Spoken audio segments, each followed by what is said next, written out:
আসসালামু আলাইকুম। আশা করি সবাই ভালো আছেন। আজকে ইউটিউবে একটা ভিডিও দেখলাম যে টানা 40 দিন শিক্ষা প্রতিষ্ঠান বন্ধ, এই জন্য অভিভাবকরা উদ্বিগ্ন যে ছেলে মেয়েদের জন্য তারা কি করবে। আজকে আবার সকালে একজন অভিভাবকের সাথে দেখা, উনি বলছে, স্যার এতদিন আপনাদের স্কুল বন্ধ, কি করি, ছেলেমেয়েরা শুধু মোবাইল নিয়ে পড়ে থাকে। তাই এই ভিডিওটা করা, ভাবলাম কিছু অভিজ্ঞতা আপনাদের সাথে শেয়ার করি।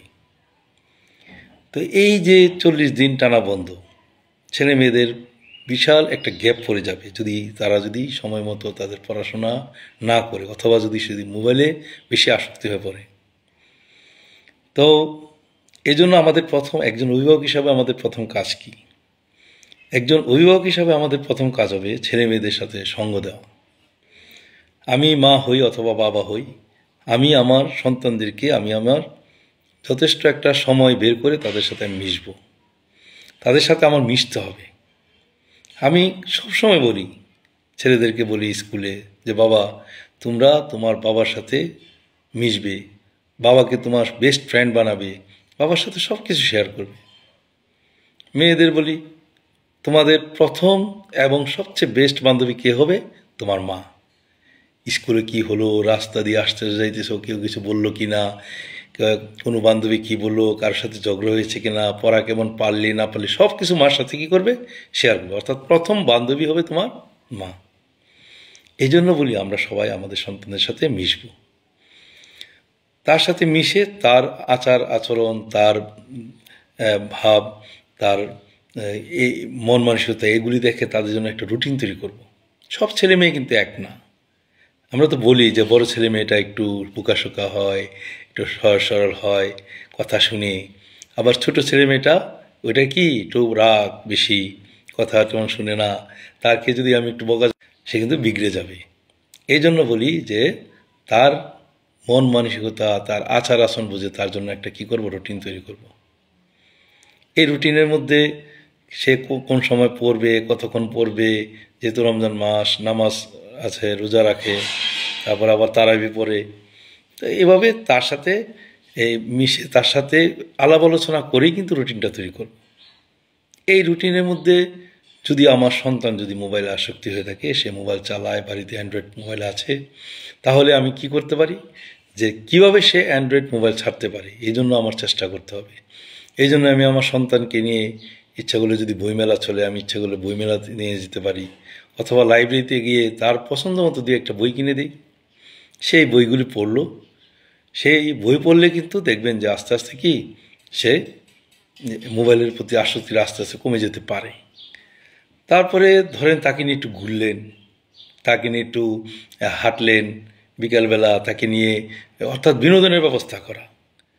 যে ইচ্ছে করলে বিকেলবেলা আপনি ব্যাট বল নেন, যে বাড়ির ছাদে অথবা বাড়ির আঙিনায় অথবা একটু খোলা জায়গায় তাকে নিয়ে কী করতে পারেন, একটু খেলাধুলা করতে পারেন।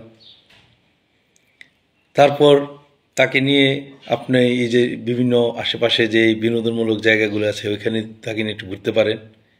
তাহলে দেখবেন, কারণ একটা কথা মনে রাখবেন, একটা সন্তান কিন্তু সবচেয়ে বেশি উপভোগ করে তার বাবা মার সঙ্গ। আপনি যখন তাকে সঙ্গ দিবেন, তো সে সব কিছু ভুলে যাবে, মোবাইল কথা একটুও মনে রাখবে না, আপনার সাথে মিশতে সে পছন্দ করবে বেশি। তারপরে তার জন্য তার যে পড়াশোনা অবশ্যই খেয়াল রাখতে হবে, কারণ অধিকাংশ স্কুল কিন্তু এই রোজার বন্ধের পরেই, ঈদের পরে কিন্তু পরীক্ষা নিয়ে নেবে। সিটি পরীক্ষা আছে অথবা অর্ধবার্ষিক পরীক্ষা আছে, এই জন্য তার পড়াশোনাটা খুবই গুরুত্বপূর্ণ একটা বিষয়। আমাদের সমস্যা হচ্ছে, আমরা অভিভাবকরা তাদের পড়াশোনা প্রাইমারি স্কুল পর্যন্ত আমরা ঠিকই দেখি, কিন্তু হাই স্কুলে উঠলে তখন তাদের বিষয়ে আর আমরা তেমন একটা খেয়াল রাখি না।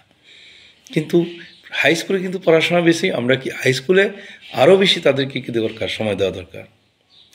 আমার অভিজ্ঞতা আছে, মা বাবারা স্কুলে এসে আমাদেরকে বলে যে স্যার, আমার মেয়েটা প্রাইমারিতে এত ভালো ছিল, 100-র মধ্যে 90, 95 পেত, 98 পেত, এখন সে ভালো পড়তে চায় না, খেলাধুলা করতে চায়। এখন এর সমস্যা কিন্তু আমরা অভিভাবক নিজেই। যখন সে হাই স্কুলে উঠে, তখন আমি মনে করি যে সে কি বড় হয়ে গেছে, সে তার পড়াশোনা নিজেই করতে পারবে।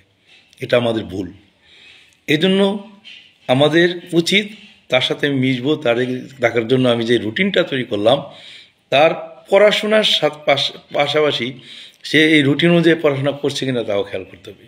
তার কোনো সমস্যা থাকলে আমি দেখব, যদি আমি সলভ করতে না পারি তার জন্য প্রয়োজনে আমি একজন গৃহশিক্ষক নিয়োগ দেব, সে তাকে পড়াবে। তারপরে তার স্বাস্থ্যের ব্যাপারে আমাদের খেয়াল রাখতে হবে, সে যাতে নিয়মিত খেলাধুলা করে, তারপরে কিছু ব্যায়াম করে, খাবারটা যাতে ভালো হয়। রমজান মাস, সারাদিন যদি রোজা রাখবে সে, খাবারটা যাতে সুষম খাদ্য হয় সেদিকে আমার কী করতে হবে, খেয়াল রাখতে হবে।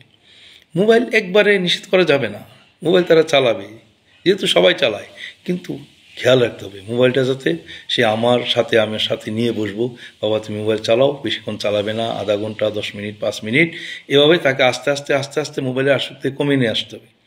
আর 100% নিশ্চয়তা দিয়ে বসছি, যদি আপনি সঙ্গ দেন, ছেলে মেয়ের সাথে যদি আপনি মিশেন, আপনার সন্তান কখনো আর মোবাইল ব্যবহার করবে না।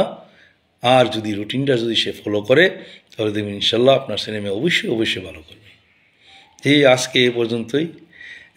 পরবর্তীতে যদি ভালো লাগে আমার কথাগুলি, আপনারা ছেলে মেয়েদেরও সাথে এটা প্রয়োগ করতে পারেন। আর যদি ভালো না লাগে এড়িয়ে চলবেন। আর যদি কোনো পরামর্শ থাকে অবশ্যই বলবেন, ইনশাল্লাহ পরবর্তীতে আরও এরকম ভিডিও করার চেষ্টা করব। আজকে এই জন্য আল্লাহ হাফিজ।